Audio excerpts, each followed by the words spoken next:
Hello, everybody. I've done it. I've recovered enough. We're recording a preview podcast. Some say this is the most miraculous recovery and comeback since Michael Jordan from his historic baseball career. Let's just say that. Not my words. Don't quote me on that. But let's just say that. I think it's about on the same level. So we're going to do the preview podcast, a very new, fresh thing. I did talk to you guys about this in the last podcast on Monday. Was meant to do one for you Thursday morning, but I was roasted. So feeling a lot better now, and let's get straight into it. So I spoke on Monday about my ins and outs I'd have for the team. So just to recap on those, I'd be bringing Aiden Core out of the team for Miller Bergman. I'd bring Kane Turner out of the team for Aaron Hall. I'd bring Daniel Howe out of the team for Coleman Jones, and Simpkins' injury unfortunately brings him out, and I'd put Paul Curtis back in the team. So that's what I was calling for before the teams were announced, and we've just had the teams announced for the game. So here is what our Lord and Saviour Alistair Clarkson has gone with. So coming into the side is, you ready? Paul Curtis, I agree with that. And Aaron Hall, I agree with that. Good ins. Out. Jai Simpkin, Liam Shields, and Hugh Greenwood. Now, admin number one from North Close to a Flag is not going to be happy with Hugh Greenwood getting dropped. And I would usually laugh at him. But Liam Shields and Hugh Greenwood absolutely do not deserve to get dropped. How? Well, there you go. Howe is still in the team, and Kane Turner blows my mind. Now, we've gone over this time and time again, and I'm not just going to sit here and say how bad they are. Yes, Daniel Howe has played better in the last couple of weeks. Is he better than Hugh Greenwood? No. Is he better than Liam Shields? No. Absolutely not. Kane Turner was okay the first few weeks. We were like, oh, we won a couple of games, and he's tackling really well, and he's putting on pressure. But he doesn't dispose of the ball well, and he gets 6 touches a game, and now he's not even tackling. I don't know what sort of nudes Kane Turner has on his phone of Alistair Clarkson, but he has to have the coach's nudes if he's still getting a game. It's got to be some sort of conspiracy, so I don't know. I don't know what's going on. Hugh Greenwood, just the guy just gets clearances, he plays in the ruck, and he's really good. How he's getting a game, or how Howe is getting a game over him. Yeah, no idea. So it is what it is now. We're stuck with this team. I like that Curtis and Hall are in, but I don't like the exclusions of Shields and Greenwood. I feel like I echo a lot of us North fans when I say that as well. I would have definitely brought Coleman Jones in as well. Now, I did say this on the Monday podcast again, but our forward line hasn't been working well. I don't think 3 talls is the right thing to do generally, but we need to shake something up here. Larky, the last couple of weeks, has been off his form. I think he can get back to it. He might kick a bag this week, but, he's not classic Larky at the moment. Comben has been improving, and that's been really good, but we need, something to be able to throw into that forward line, to make it to make it something different. And I think Coleman Jones has been playing well in the VFL, and he deserves a run. Just my opinion, but he has not been brought into the team. Sorry, I'm still a little bit blocked up and a bit nasally, so I apologise if my voice sounds like that in this podcast. I did just post on the Instagram to get your thoughts on this lineup. So I'm just going to read these 4 or 5 out. I haven't pre-read these, so let's see all the vulgar language you flogs are using. Bloody bogans. All right, we've got Michael_Water. Take Howe out already. I agree. Harley Habner? Drop Howe. Okay. Seems to be a trend here. Archie Thompson _ like it. All right, positivity. I like it on the whole. I like the inclusions. We got Patrick R. Cleary. Turner is very questionable. Couldn't agree more with that. I'd bring Turner out over Howe if we were going to rank these guys in a tier list of mediocre. And S. Spiller? I did that well, didn't I? Should be Howe and Turner out, not Greenwood and Shields. Absolutely agree. It does seem to be a little bit of a trend who we think should be in and out. I can't wait for Kane Turner to retire and write his book and we can finally figure out the secrets as to why he got a game every single week and what dirt he had on Clarkson. I'm not going to speculate anything, but it baffles me. So anyway, there's the team discussion. Not unhappy, but not happy with it. But hey, this is the universe we live in. We're just living in Clarkson's world, and you guys might agree or not, but I feel like he knows a lot more about football than us. So I guess we've got to trust him, except for the Kane Turner thing. He got 6 touches last week and 0 tackles, so not sure why he's there. So I looked at the betting for this game. Gold Coast are obviously sitting below us. 1 win. We've got double that, which is massive. North Melbourne are paying $4.35 against the Gold Coast Suns to lose this game. That is baffling. Like, I know people don't rate North, and I know North is the only team in the league that could win the premiership and we'd still get tipped in the bottom 8. But that's just plain disrespectful. We've been better than them all year. The only advantage they have is we're playing at their dirt box of a stadium. And what are we going to do? The 560 supporters that show up for the Suns they're gonna rattle us, are they? It's wild. I'm not saying we're locked to win this game because we're not. That's stupid to say. But $4.35 to like $1.20 or something, I think the Gold Coast was. That's insane. Like, we took it up to the Blues. We won the first couple of games. We got back into the game against the Hawks. And okay, we had a loss against the Lions. They're one of the premiership favourites. So anyway, put your money on North this weekend because you can get a massive return because these idiots are underrating our team again. Are we going to win though? Well, this is very interesting. We don't travel well to Metricom or whatever they call it now, but I'm calling it Metricom because I don't care. We don't travel well there, but we have been an atrocious football team when we have been going there. So I don't think it really matters. I'm not one of these people that's big on the whole home ground advantage thing. I don't think it really matters in Melbourne. Obviously, we all play at one of 2 stadiums. You go to Geelong, yeah, I get the advantage there. But at the end of the day, it's an oval with some grass and some sticks at the end. Does the home ground or the home fans influence things? Maybe a little bit, but they're athletes playing footy on an oval with some sticks. So I'm not big on this thing where it's hard to go to Adelaide or it's hard to go down to Geelong. It makes it a bit more tough, but I don't think it's that big of a deal. So I don't know. Hopefully we can overturn this hoodoo, if you want to call it that, at the Gold Coast. I would be lying to you guys if I told you that I knew much about any Gold Coast players. Off the top of my head right now, I know Touk Miller, I know Matt Rowell, Andrew Swallow, jeez, David Swallow. They have one of those King lads. And other than that, I have no idea of any other of their players. What's that Richmond dude? There was some Richmond. Brandon Ellis, is he there? I have no idea. Anyway, I don't know much about this team. So if you're here for in-depth analysis, this is the wrong place to be. Against a team who's a bit more relevant, come to the Further North podcast, guys. But the Suns, no idea. I did look up some stats, and I actually did watch a couple of the games this year, which is strange. They're not a good clearance side, and they're not a good they're ruckman. They're not good at tapping to advantage.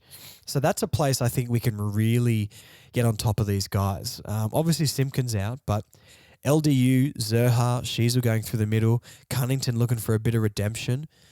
You know, Powell and Phillips after a good few weeks for them.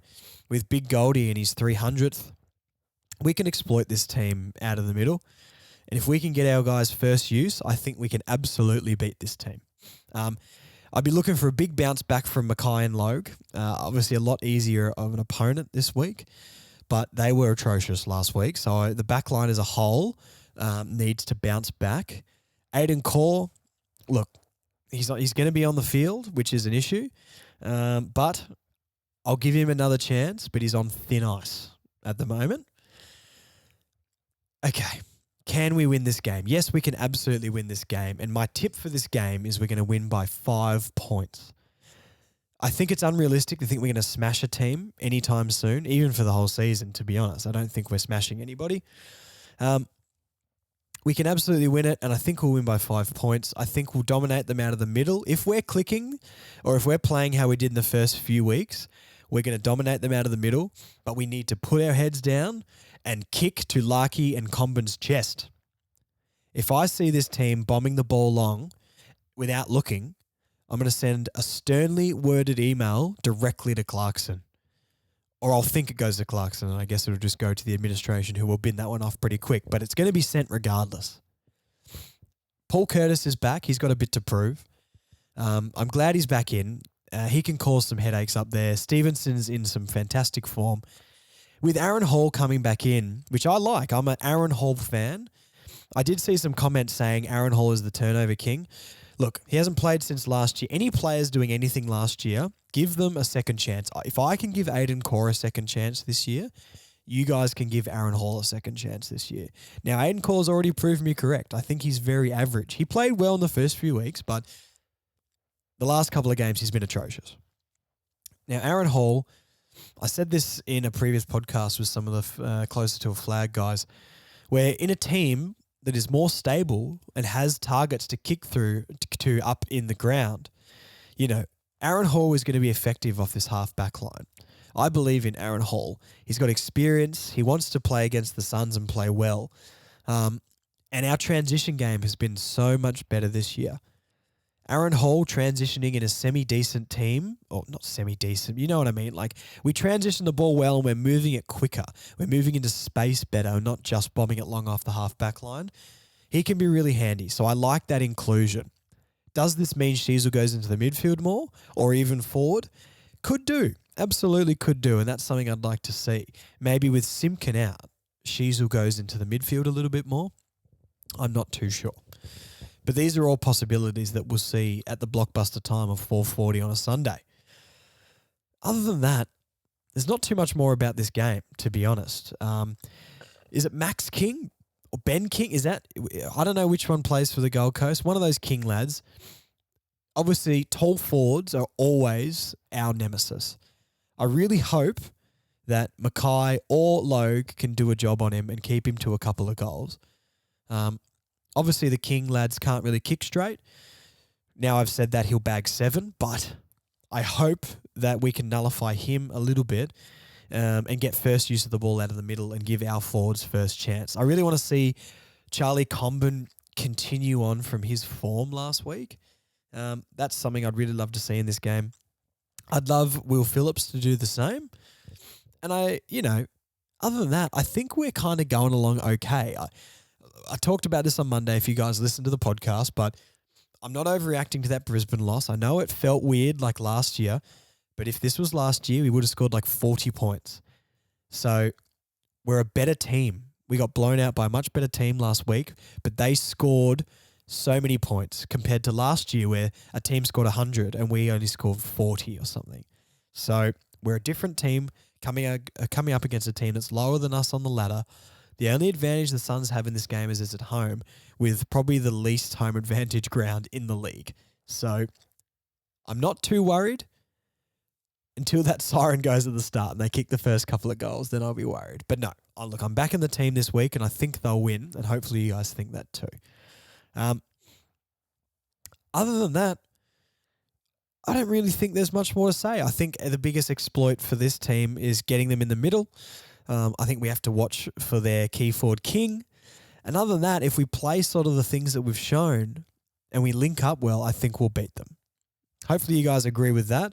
I'm going North by 5 points, and everyone go and put your money on North because they're paying $4.35, which is blasphemy. Absolute blasphemy. But yeah, that's basically all I wanted to do for the review, guys. Just a quick podcast. You can listen to it Saturday morning. I'll get this out before the game. And yeah, let's all back the team this week. I think we'll win. Hopefully you guys do as well. I want to talk about one more thing before we go. We're going to talk about Jason Horne-Francis. Now, I know that we don't like to say that name around here, and we don't like to talk about him at all. But there's been a lot of talk this week, obviously, with Ken Hinkley coming out and him and Horne-Francis kissing in the rain, look like Spider-Man when he's hanging upside down and they have their first kiss in the rain. That's actually what that footage looked like. Kane Cornes is an absolute wanker, isn't he? You can see him starting to backpedal on, coming out and dressing up as Horne-Francis and hyping him up all season and talking nonstop about him. And you can see how average he's been for the majority of his games and trying to make excuses and blaming North Melbourne fans for everything. We know it's biased journalism and we know him and Caro are like that. So let's put that aside because we already know that. That's old news.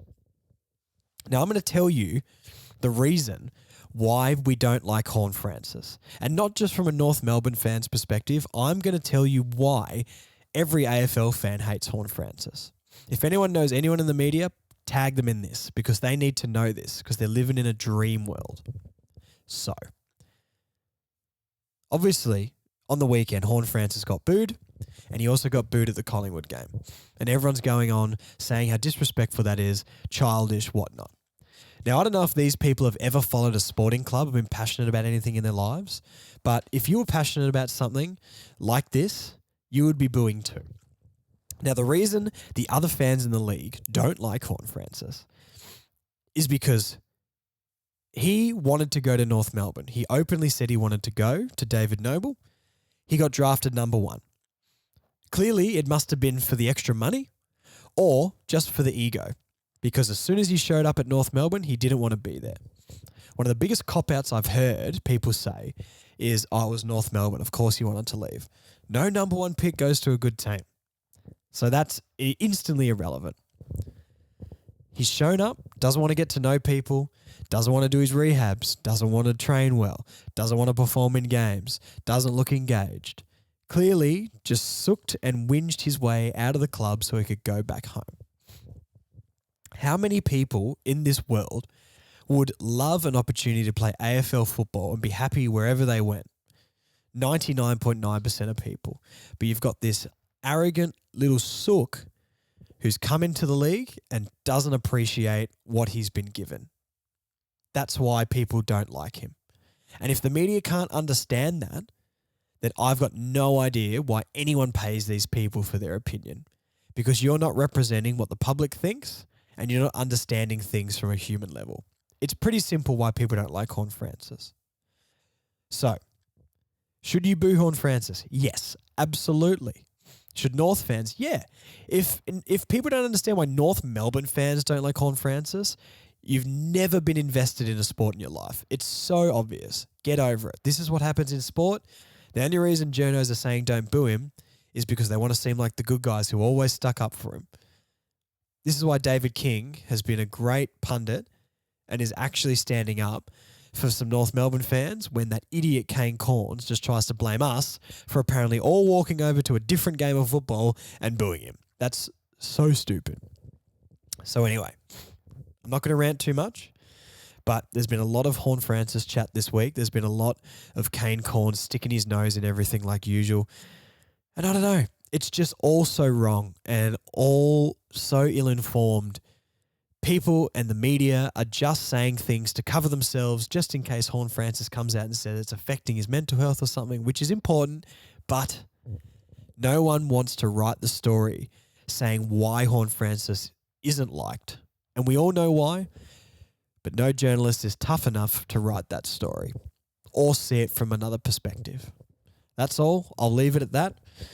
And do with that information what you will. But let me know. Message me on Facebook or Instagram at on Further North Pod and Further North Podcast on Facebook. Message me. I love getting your messages. I'll chat to you guys as much as I can. Let me know if you agree with that. If you have any other reasons why you don't like him, if you have an opinion on why we shouldn't boo him, please let me know because I'm always open-minded. If I'm in the wrong here, help me. Let me know. But that's my opinion right now. I think it's a fairly concise, well-informed opinion. I think it's fairly unbiased as well. But talk to me. I'm always open-minded and willing to learn. So thank you for listening to this episode, guys. We're just going to do a quick round preview. I'm going to give you my tips for the week.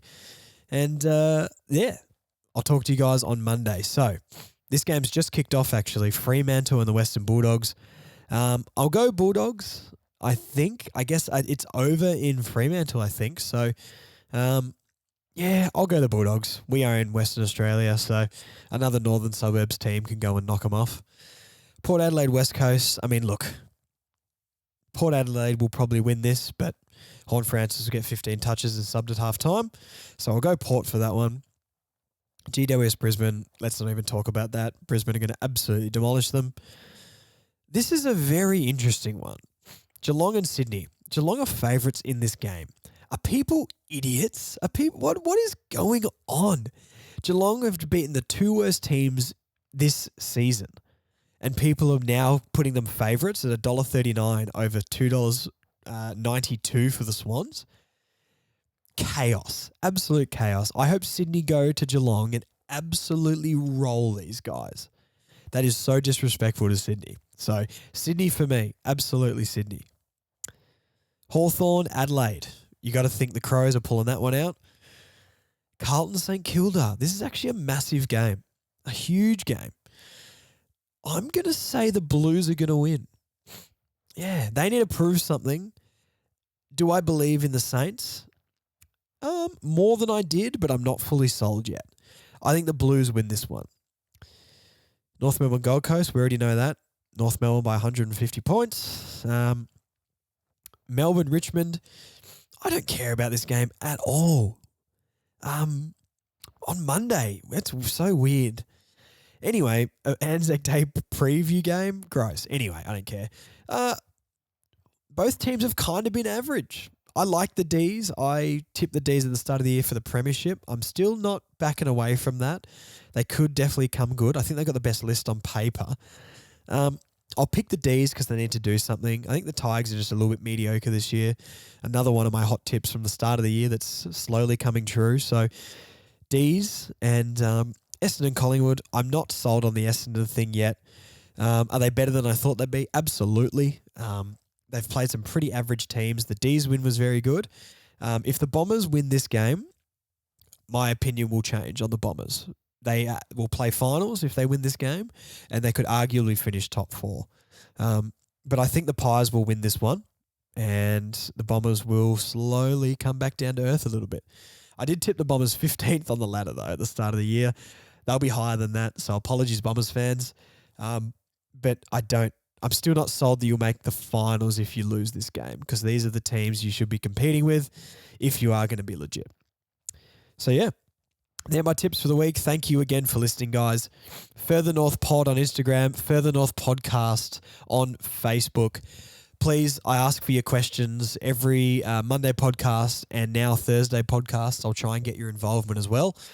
And yeah, hopefully a preview pod every single week. I'll keep them short. I'll keep them quick. We'll speak about a little bit of news. I'll preview the game, talk about the team lineups. And yeah, get your popcorn. Get Telly side, and let's watch North absolutely roll these newcomers to the league. Except, do we like Andrew Swallow? I said Andrew Swallow again. Do we like David Swallow? Who cares? Anyway, talk to you Monday, guys. Happy Northing. I need to go blow my nose. Cheers. Bye.